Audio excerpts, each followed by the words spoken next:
మాత్రం ఏకకాలంలో 2 లక్షల రూపాయల రుణమాఫీ చేస్తానని కాంగ్రెస్ పార్టీ తన మేనిఫెస్టోలో పెట్టింది. దానికి అనుగుణంగానే ఓట్లు పడ్డాయి. కానీ వాటిని మాఫీ చేసే క్రమంలో మాత్రం 3 విడతలుగా చేశారు, లేదా 3 సార్లు దాన్ని చేసిన సందర్భాన్ని చూపించి ఇప్పటికీ కూడా పూర్తి స్థాయిలో రుణమాఫీ జరగలేదు, కేవలం రుణమాఫీ అనే ఒక నాటకం మాత్రమే ఆడుతున్నారంటూ బీఆర్ఎస్ పార్టీ విమర్శిస్తోంది. అదే సందర్భంలో మీరు గతంలో రుణమాఫీకి సంబంధించి ఒక హామీ ఇచ్చారు, దాన్ని ఎంతవరకు నెరవేర్చారో గుర్తు తెచ్చుకోండి అంటూ మరోవైపు కాంగ్రెస్ పార్టీ దానికి కౌంటర్ ఇస్తూనే ఇప్పటికైతే మేము 2 లక్షలు రుణమాఫీ చేశాము, టెక్నికల్ రీజన్స్తో కొన్ని ఆగాయి, వాటిని కూడా రుణమాఫీ చేస్తాము, కాదు కొన్ని రోజులు ఆగండి అంటూ వాళ్ళు కూడా కౌంటర్ ఇస్తున్న పరిస్థితి మనం చూస్తున్నాం. ముఖ్యంగా దీంట్లో చూస్తే మాత్రం 2 రాజీనామాలకు సంబంధించిన సవాళ్లు నడుస్తున్నాయి. ఒకటి మాజీ మంత్రి హరీష్ రావు చేసిన సవాళ్ళు, ఎందుకంటే రుణమాఫీ చేయడం సాధ్యం కాదు, అది చేసి చూపిస్తేనే రాజీనామా చేస్తానంటూ ఆయన మాట్లాడిన మాటలకు ఇప్పటికీ రాజీనామా చేయాలంటూ ఓవైపు మైనపల్లి హనుమంతరావుతో పాటు మరికొంతమంది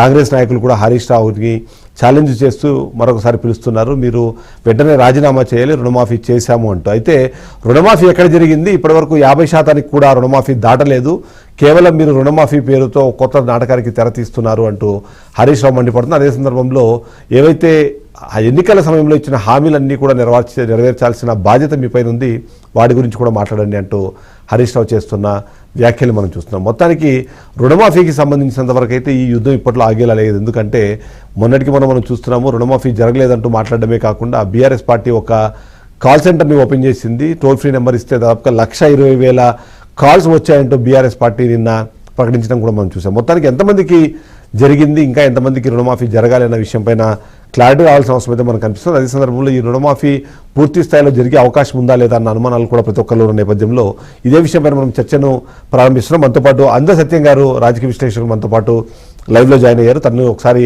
మాట్లాడే ప్రయత్నం చేద్దాం. అంద సత్యం గారు, గుడ్ ఈవినింగ్. గుడ్ ఈవినింగ్ అండి. ఎస్, మనతో పాటు సతీష్ గారు కూడా జాయిన్ అయ్యారు. అంద సత్యం గారు, ఇక్కడ ప్రతి ఒక్కరి దాంట్లో ఏంటంటే తెలంగాణ రాష్ట్రంలో ఎన్నికలను ఇన్ఫ్లుయెన్స్ చేసిన కొన్ని విషయాల్లో ఖచ్చితంగా రైతు రుణమాఫీ అనేది చాలా కీలకమైన అంశము. మనం గతంలో కూడా ఒకసారి మాట్లాడుకున్నాము. మొదటిసారి 1,00,000 లోపు రుణమాఫీ అన్నారు, తర్వాత 1,00,000 పైన 1.5 lakh దాకా రుణమాఫీ అన్నారు. ఇప్పుడు 2 లక్షల పాటు 2 లక్షల రూపాయల వరకు రుణమాఫీ జరిగిపోయింది అంటూ కాంగ్రెస్ పార్టీ చెప్తోంది. కానీ మా రుణం ఇంకా మాఫీ కాలేదంటూ చాలామంది ఆరోపణలు, విమర్శలు వినిపిస్తున్న నేపథ్యంలో ఈ మొత్తం రుణమాఫీ ఇష్యూ మొత్తం ఎలా చూడాలంటారు? వాస్తవానికి ఇవాళ రుణమాఫీ చేయడం అనేది ఏ రాష్ట్రమైనా డిస్టర్బెన్స్ వస్తుందండి. ఆదర్శ్ నుంచి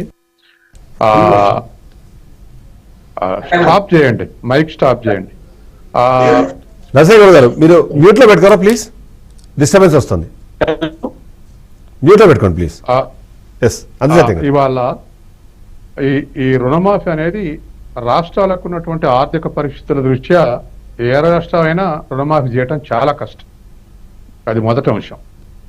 ఎందుకంటే 3% ఫిజికల్ డెఫిసిట్ కన్నా ఎక్కువ చేయడానికి వీల్లేదనేటువంటి కండిషన్ ఉన్న తర్వాత మన జీడిపి ప్రకారం మనం 42,000 కోట్లే అప్పు తెచ్చుకునే అవకాశం ఉంది. అందులో రుణమాఫీకి 31,000 కోట్లు ఖర్చు చేయాలి. అందుకని తెలంగాణలో కాంగ్రెస్ చేసినా, బీఆర్ఎస్ చేసినా, గతంలో చేసినా, ఇప్పుడు చేసినా అప్పులు తెచ్చి చేయటమే. ఇది ఒక అంశం. రెండవది, ఇటువంటి ప్రెజర్లో కూడా రుణమాఫీకి పూడుకోవటం అనేటువంటిది రేవంత్ రెడ్డి లేదా కాంగ్రెస్ గవర్నమెంట్ యొక్క పెద్ద ధైర్య సాహసాలు చేసింది. ఎందుకంటే అదనంగా ఇంకెక్కువ బీఆర్ఎస్ పాలన తర్వాత ఎక్కువ పేమెంట్ చేయాల్సి వస్తుంది, కాళేశ్వరం అయితే మిగతా అన్ని కూడా. కాబట్టి ఇది ఒక పెద్ద సాహసం. మూడవది, ఇవాళ రుణమాఫీ సుమారుగా ఒక 18,000 కోట్లు, 17,900 కోట్లు రుణమాఫీ చేసింది వాస్తవం.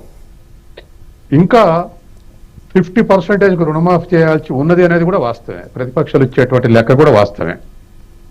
దానికి కాంగ్రెస్ ప్రభుత్వం మంత్రులు కానీ, ముఖ్యమంత్రి కానీ ఏమంటుందంటే టెక్నికల్ గా ఉన్నటువంటి అన్ని కూడా మేము ఫేజ్ వైజ్ అది పరిష్కారం అయినప్పుడల్లా క్రెడిట్ అవుతుంటాయి.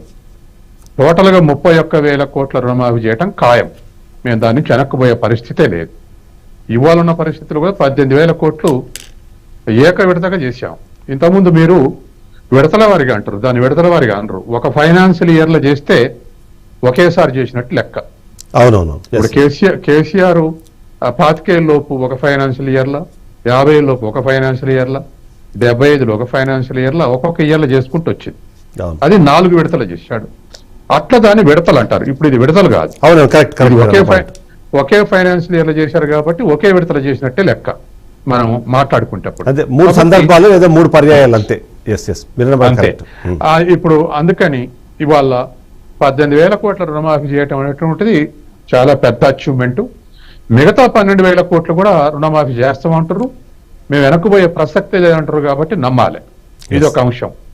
రెండోది, కాంగ్రెస్ ప్రభుత్వం ఒక సిన్సియర్ ఎఫర్ట్ చేయాల్సినటువంటి అవసరం ఉంది. ఇంకా 50% మందికి రుణమాఫీ చేయాల్సి ఉంటే ఎవరెవరికి చేయదలుచుకున్న వాళ్ళు ఫలానా వాళ్ళకు చేయమని డిక్లేర్ చేస్తే వాళ్ళు రీపే చేసుకుంటారు. ఎందుకు రీపే చేసుకుంటారంటే పంట రుణాలకు ఉన్నటువంటి వడ్డీ రేటు 7%. సంవత్సరం లోపు రీపే చేస్తే 7%. సంవత్సరం దాటినాక ఒక్కరోజు దాటినా పే చేస్తే అది 11-12% మధ్య ఉంది. కాబట్టి 7% రుణ పే చేస్తే అందులో కేంద్ర ప్రభుత్వం నుంచి 4% క్రెడిట్ అవుతుంది. కాబట్టి కేవలం 3% అంటే పావలా వడ్డీ మాత్రమే పడుతుంది రైతుల మీద. కాబట్టి మేము అందరూ చేస్తాం అనుకుంటుంటే ఎవరు రీపే చేయకపోతే వాళ్ళకు ₹1,00,000కు 12,000, 2 లక్షలకు 22,000 పడుతుంది. అదే మీకు చేయము అని అంటే ఈ 14,000 సంవత్సరం లోపు రీపే చేసుకుంటారు. అందులో 8,000 కేంద్ర ప్రభుత్వం క్రెడిట్ చేస్తుంది, 6,000 మాత్రమే రైతుల మీద భారపడుతుంది. కాబట్టి కాంగ్రెస్ ఎంత సిన్సియర్గా అయితే 1 ఇయర్లోనే 18,000 కోట్ల రుణమాఫీ చేసిందో, మేము మిగతా వాళ్ళకు కూడా ఈ టెక్నికల్ అంశాలు పరిష్కారం అవుతా ఉంటే వేస్తామన్నారు. మూడవది, ఈ విధంగా కూడా ఎవరికైతే ఇవ్వదలుచుకోలేదో వాళ్ళ ఎవరెవరికి ఎవరో వాళ్ళు డిక్లేర్ చేస్తే మంచిగుంటుంది. కాంగ్రెస్ సంబంధించి రుణమాఫీకి సంబంధించినటువంటి అంశం ఇదొకటి. రెండోది, బీజేపీ విషయానికి వస్తే బీజేపీ నిన్న బండి సంజయ్ గాని ఇవాళ రఘునందన్ గారు ఏమంటున్నారంటే మీరు అసలు రుణమాఫీ చేయలేదు, ఒకటి ఫార్స్ అంటున్నారు. రైట్.